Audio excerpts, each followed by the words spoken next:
Comment maintenir le lien avec une personne qui utilise la victimisation? De toute façon, personne ne peut me comprendre. On voit bien que t'es pas à ma place. Ouais, excuse-moi, je sais bien que je suis un emmerdeur. J'ai jamais eu de chance. C'est quand même pas à moi de faire un effort. Qu'est-ce que j'ai fait au bon Dieu pour mériter ça? Vous les connaissez, ces phrases, n'est-ce pas?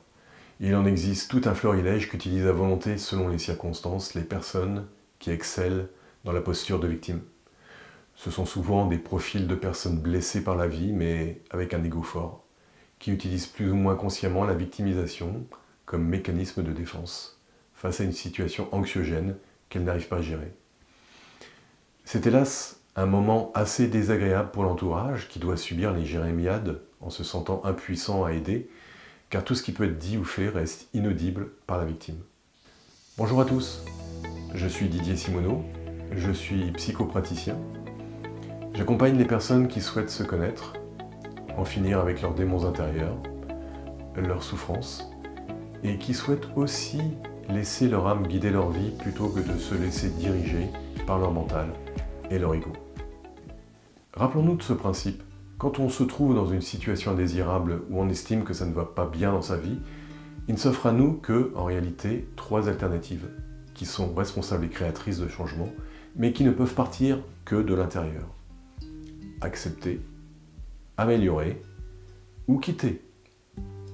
Le souci, c'est que les personnes victimaires choisissent la plupart du temps d'ignorer ces 3 alternatives pour en inventer une 4e, la plainte.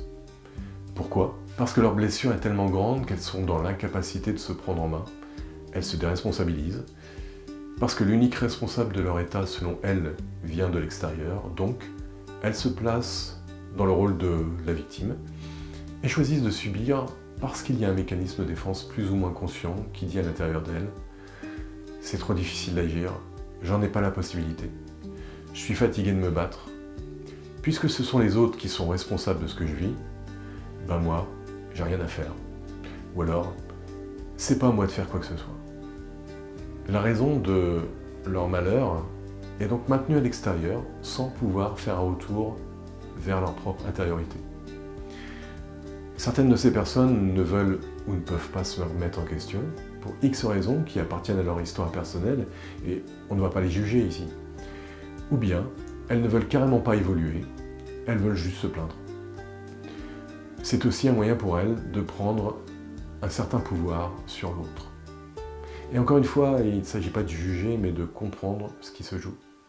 Le problème, c'est qu'écouter à longueur de temps des personnes qui sont dans la plainte permanente, c'est pas positif du tout, c'est extrêmement énergivore pour l'entourage, épuisant. En plus, ça ne soulage pas les personnes en question et ça entretient leur propre système mortifère. Alors, comment faire?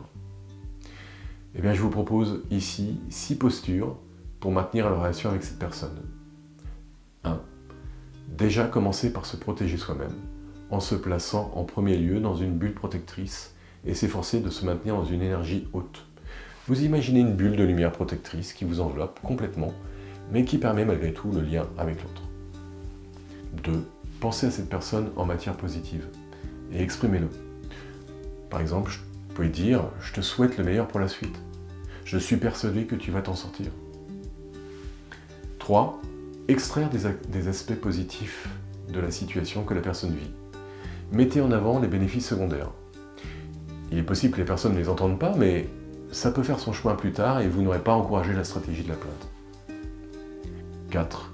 Suggérez de remplacer les « oui, mais » qui empêchent l'action, du style « oui, mais je peux pas »,« oui, mais ils voudront pas ». Vous remplacez ça par des « oui, donc » qui génèrent de l'action et qui favorisent la prise de responsabilité. Par exemple, « oui, donc tu vas entreprendre telle démarche ». « Oui, donc tu vas couper les liens avec cette personne ». 5.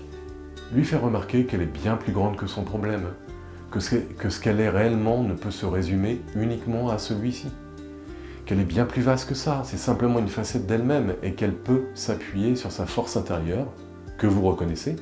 Vous lui signifiez d'ailleurs que vous voyez bien cela en elle, cette force, pour qu'elle puisse traverser cette difficulté. 6. Proposez que cette personne aille à la rencontre de ses peurs, que ce soit avec vous, si vous en ressentez la force, ou sinon, pour de meilleurs résultats, avec un thérapeute. Car c'est bien à cause de ces peurs que la victimisation, ce mécanisme de défense particulier, est mis en place. La décision d'entreprendre un travail d'introspection est en effet la seule solution efficace et constructive pour sortir du processus de victimisation. Grâce à ces 6 propositions, vous allez pouvoir à la fois vous préserver d'une aspiration énergétique et contribuer à proposer un chemin constructif que la personne acceptera de prendre ou pas, mais ça lui appartient.